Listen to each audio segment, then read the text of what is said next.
Do you think that's a good idea? Reduce taxes in all brackets. That's what Donald Trump's talking about. I will say it's a complex system. If you ask my sort of general opinion, independent of the facts, right. In the long run, I do think it's nice if the budget balances. And there are a lot of ways to get the budget to balance. All right. That was former Microsoft CEO Steve Ballmer saying that he'd be open to tax cuts, but for one thing, he doesn't need one. He's worth $24 billion. Neither probably does this next guest of mine, the Home Depot co-founder Bernie Marcus. But Bernie, one of the things that Ballmer was indicating was that, hey, you know, we do have this deficit and we do have this nearly $20 trillion in debt, and there's only so much we can do. I reminded him, good thing, because it looks like the tax cut, presumably for the upper income, won't pan out to be a tax cut, that with deduction cutoffs and the like, they'll end up paying more. What do you make of all this?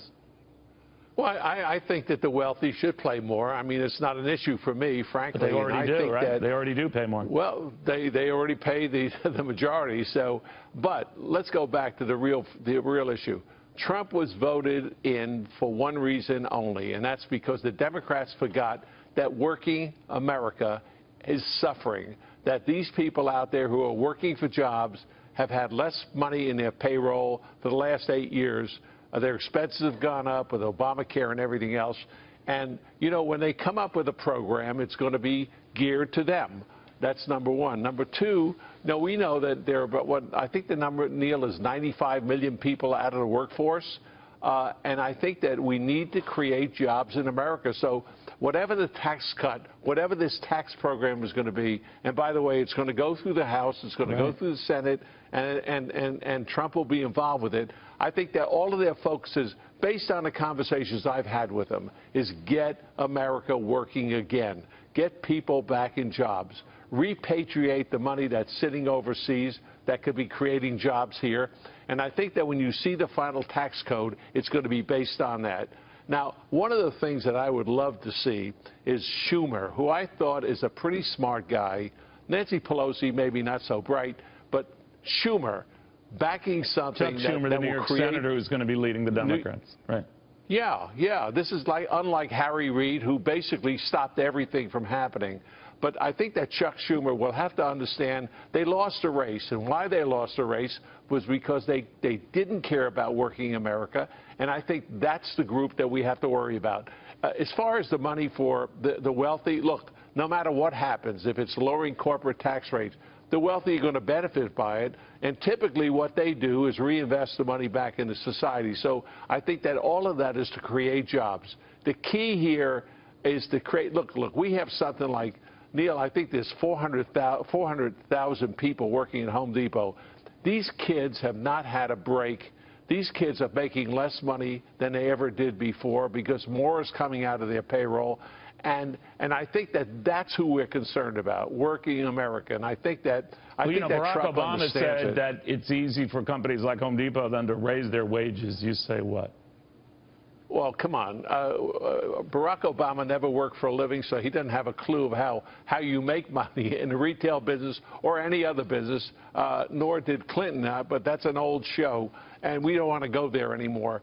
The key is, I think that he's done a brilliant job in bringing people into this administration who understand that what the economics are.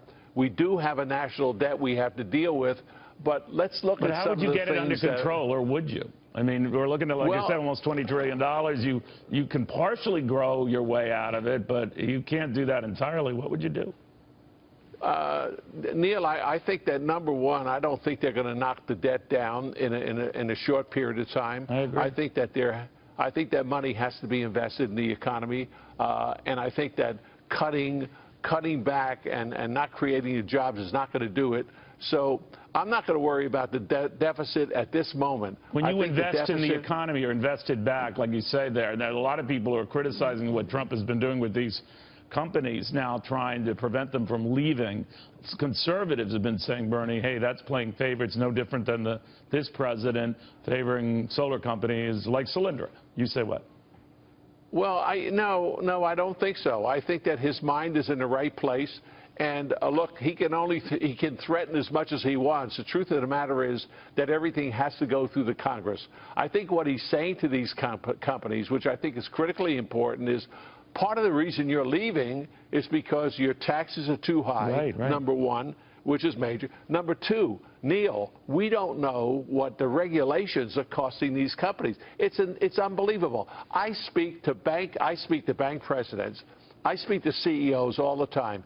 You cannot believe what the cost of regulations is accomplishing in this country. It's stifling business. So what he's saying is, hey, look, guys, think about this twice. I am going to get rid of regulations. I am going to bring the tax rate back. Why do you want to leave?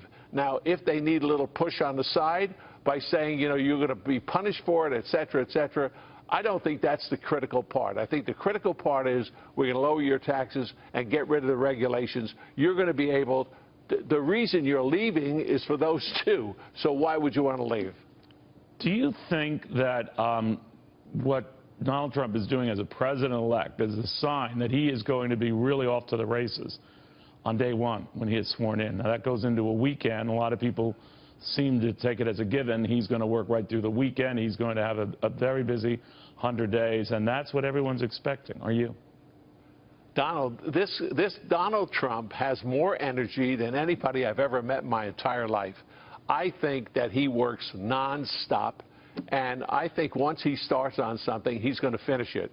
And I think anybody who's joining his administration is going to work the same way. This is not going to be a laissez-faire type of thing. It's going to be high-priced, high movement, high definition, and high results. And he wants results, and he's going to see it. Listen, if you go back and you look at the races and you see how tight these races were in Colorado and Pennsylvania, Massachusetts, all of these races were very, very close. The American people have basically said to Donald Trump, look, we're going to give you a shot. You promised all of these things. If you could produce it, we're going to put you back for the next 4 years after this. If not, you're not going to get it.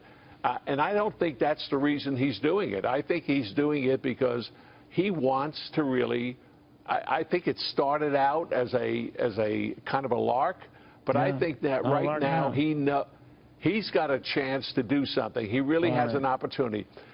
Donald, he's made great moves so far. I mean, I'm overjoyed by the moves that he's made, especially education. Yeah, some very promising signs there. Always good talking to you, Bernie. Thank you very much. Bernie Marcus.